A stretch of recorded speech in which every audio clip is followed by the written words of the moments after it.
What is telehealth? Telehealth is the use of the telephone, cell phone, computer, or any electronic gadget that will enable anyone, as a patient, to communicate with their physicians for the purpose of diagnosis, treatment, management, education, and follow-up care when a face-to-face consultation with a physician is possible. Good evening po, Doc. Good evening po, Doc. Good evening, Doc. Hello, Good evening po. Good evening, Doc. Hello. Narinig niyo ba? Opo. Sorry kakatapos ko lang mag-operate. Okay lang po. Doc, allow us to record this, all the infos po for Okay. us to send po. Thank you po. So, let us start po for this discussion. I am Sean Alquiel G. Pingol, the group leader of this group from 1114 STEM of Immaculate Conception Polytechnic Senior High School at Santa Maria, Bulacan campus po. So, before we start, I want to extend my very warm welcome to each and one of us sa lahat po nang nandito for making this telehealth interview possible. So let me share the objective po for this online interview. It is a research of human disease project presented to the Faculty of Science, Technology, Engineering, and Mathematics at Immaculate Conception Polytechnic Senior High School, Santa Maria, Bulacan campus, in partial fulfillment of our requirements on General Biology 2. And for this moment, allow me po to mention the name of our General Biology 2 instructor, Mr. Paulo S. Llanera, who have given us this opportunity to conduct this telehealth or online interview with a medical doctor or medical practitioner for us to be able to show what is behind of medical field. So to begin with, we are very pleased po to have Dr. Andrew Valdez, who is took his pre-med at BA Broadcast Communication Batch 2007 at the University of the Philippines at the College of Mass Communication at UP Diliman. Okay, Dr. Drew is a urologist with also have a specialty in training of endoscopic prostate and stone surgery. He is a board certified urologist with a specialized focus on the endoscopic management of stone and prostate disorder. Again, we are very pleased to have him. So let us give this spot to Dr. Drew for his opening remarks to each one of us.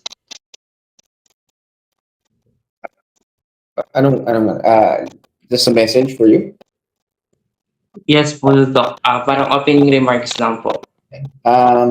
So I thank you for inviting me to discuss some scientific topic that of your choosing. And when I was invited, I really say yes to these types of occasions or interviews, especially with students. You're not the first to ask me for this type of interview. Yung isa nagtatanong ka kung may PF, professional fees. I don't know. Basta pagdating sa students, school requirements, I'd be glad to help you guys sa mga ganito. Kasi kahit paano, I can spread awareness, I could introduce yung medical field, I could introduce yung options ninyo somehow. I'm not really here to inspire some of you to become doctors, pero I'm sure some of you have inclinations toward healthcare. So somehow, at least magkaroon kayo ng sneak peek into what it is to be a doctor in the Philippines. So yung mga ganitong occasions, I really appreciate it. Thank you for choosing me. I don't know how, pero I thank you for this opportunity. Okay, that's it.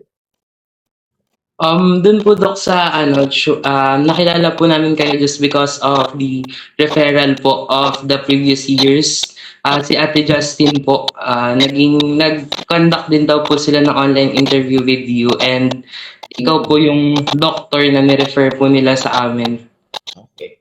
Ayun pala. See, sabi ko nga, you're not the first. So, thank you. Thank you po, Doc, for that very wonderful opening remarks. So, in this moment po, let me introduce my group mates who are present here today on our telehealth interview. Let us have our assistant leader, Miss Angela Joy H. Tuazon. Very good evening po to each and everyone present here today, especially po sa iyo, Dr. Andrew F. Valdez. We want to say thank you lang po sa pagbibigay ng time, even though after nyo sa operation is meron pa po kayong meeting na lang to. Again, thank you so much po, Doc, and good evening po. Evening. Let us have Miss May Pangilinan. Evening po, Doc. Evening, May. Next po is Miss Joyce Teres Kapalad. Good evening po, Doc. Hi, Joyce. We also have here Miss Angelique Tabernal. Good evening po, Doc. It's a pleasure to have you.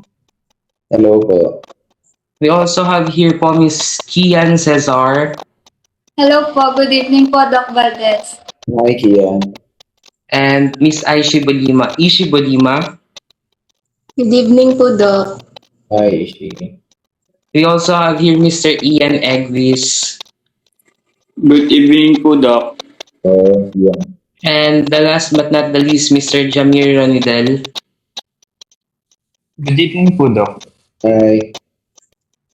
And again po, I am Sean Alcel G. Pingol, the group leader of this group, and I want to greet you, Doc, a very warm night po. So, in this moment po, parang kwentuhan lang po muna, Doc. Short talk lang po, no? Kasi we are STEM students po under the medical field. Okay. So, some of us po, some po sa mga classmates ko is magpo-pursue ng medicine. So, bilang isa po sa mga nauna sa amin, at bilang isang medical practitioner po in the world of medicine, ano po kaya yung mabibigay niyo pong words of motivations para po sa mga students na gusto pong magpasok sa mundo ng medicines, and at the same time, para din po sa mga nagdadalawang isip po. So, like with anything in life, whatever you want to do, you should have, I think, yung most important quality that you should have is grit. G-R-I-T. Grit. Because, kahit anong gusto nyo i-pursue, ang pinaka-guarantee lang dyan, really is, it's not going to be easy. It's not going to be a walk in the park. And once you get in to whatever you want, about sa inyo, yung mga interesado sa inyo mag-medicine, I'm sure you already have yung na-imagine nyo na kung ano yung projected na magiging buhay ninyo. Papasok kayo, you feel like you're doing the right thing, nandun yung gana na maging doktor, diba? Tapos you will experience things for the first time na nakakatuwa naman talaga. Pero, like school, pareho lang naman din yan, yung sa school, sa STEM ninyo ngayon. Diba? Hindi naman madali lahat yan.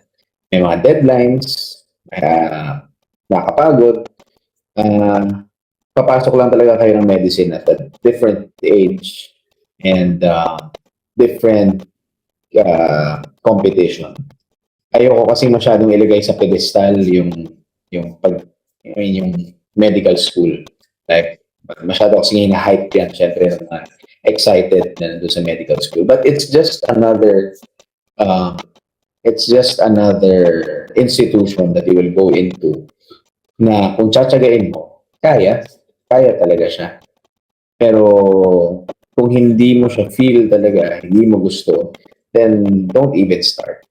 Pero naiintindihan ko rin naman yung iba na papasok na susubukan lang. Pero, di ba, why waste your time? Do something that you want. Do something that you love. I think, on my part, kaya ako tumagal, kasi di ba galing akong broadcasting. Iba yung bala ko sa buhay talaga noon. I wanted to be a lawyer.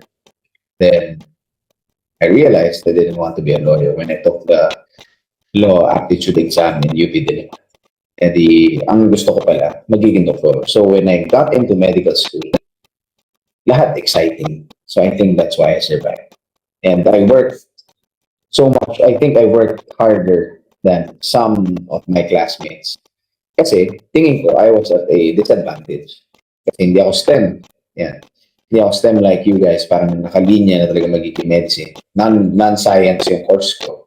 Yung mga kasabayan ko were nursing students, nursing graduates, physical therapy graduates of the same school na pinasukan ko. So parang feeling ko I was at a disadvantage. Then I realized na during first year, after a few exams, na sipag yung labanan. Promise. Sipag lang yung labanan. So sino mas masipag, sino mas motivated mag-aral, siya yung tatagal. So, does not matter kung ano pang course mo pagpasok mo. Yeah. Dami ko na sinabi, pero ask away whatever you want. Thank you po, Doc, for that very informative na talk. So po, do whatever you love. Thank you po. And to start the question and answer portion po, may i-raise lang po ako na question. Actually, hindi naman po siya scientific, but it's just about the pronunciation. So, kasi po nakita po ako online, yung iba't ibang references po. How could we pronounce po ba the word epididymitis? Is that epididymitis, epididymitis, or epididymitis? Epididymitis. Epididymitis. Tapos yung body part is the epididymis. Tapos itis indicates inflammation. So, epididymitis. Yun yung vernacular. Yun yung usual. I'm sure pag pumunta kayo sa ibang bansa, yun iba yung pagbigkas nila. Pero dito sa Pilipinas, yung American English natin, more of American English tayo. So, epididymitis yung pronunciation natin. Thank you po, Doc, for that clear information.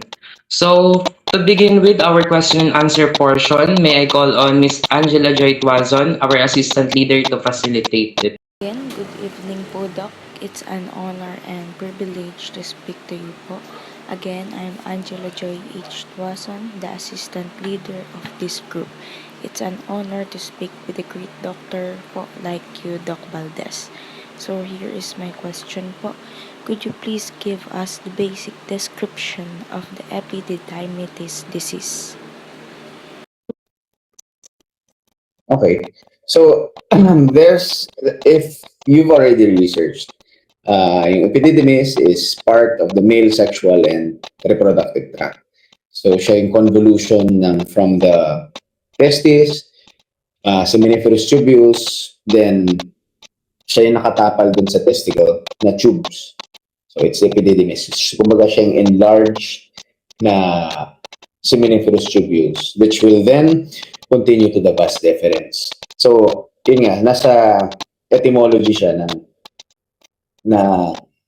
of the word, diba? Epididymitis.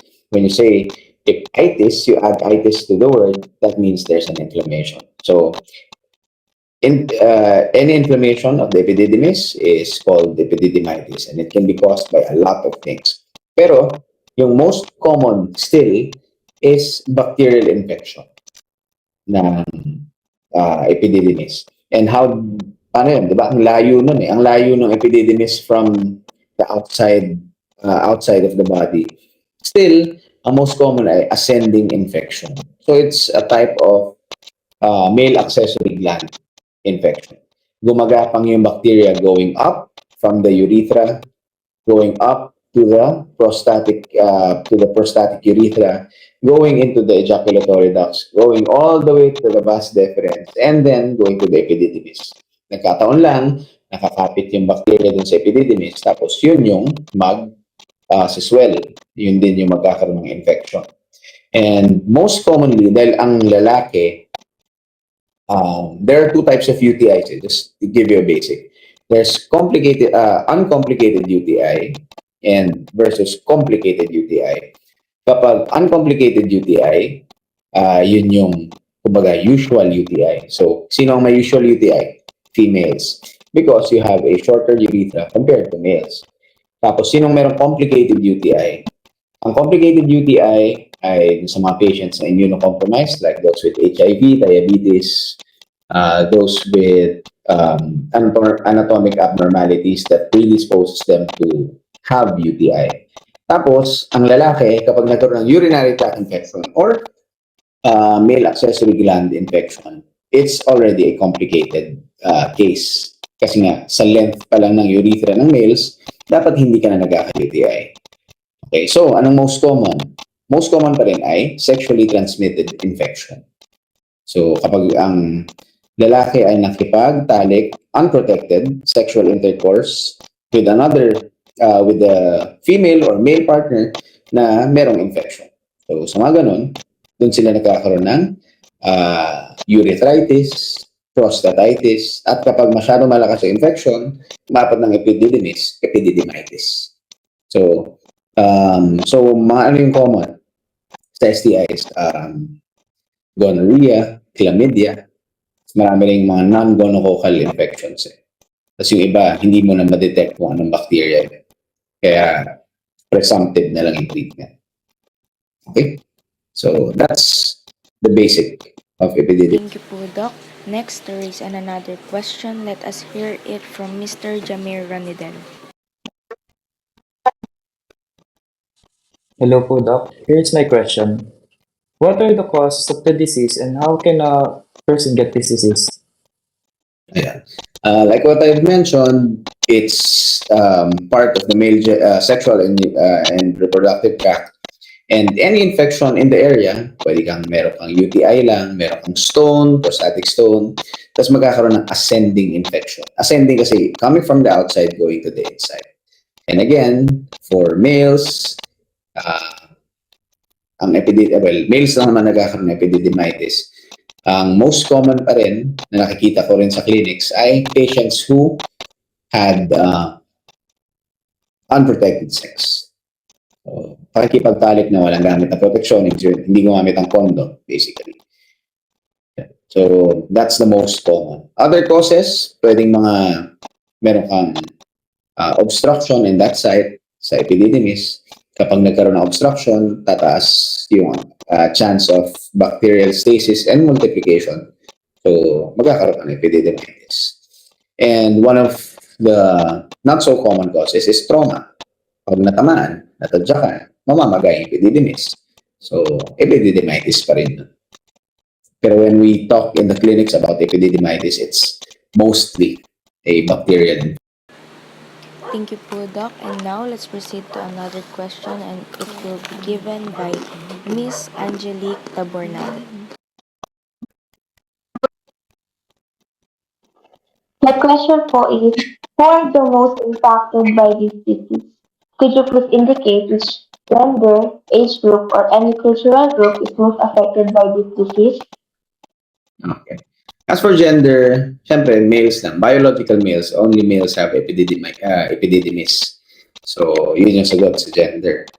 And groups, magkakaiba yung etiology per age group. So, kung sa children na nagkakaroon ng epididymitis, it's sometimes kids have urinary tract infection kasi meron silang phimosis or paraphimosis. Ibig sabihin, maliit yung uncircumcised sila, tapos nagsara yung foreskin.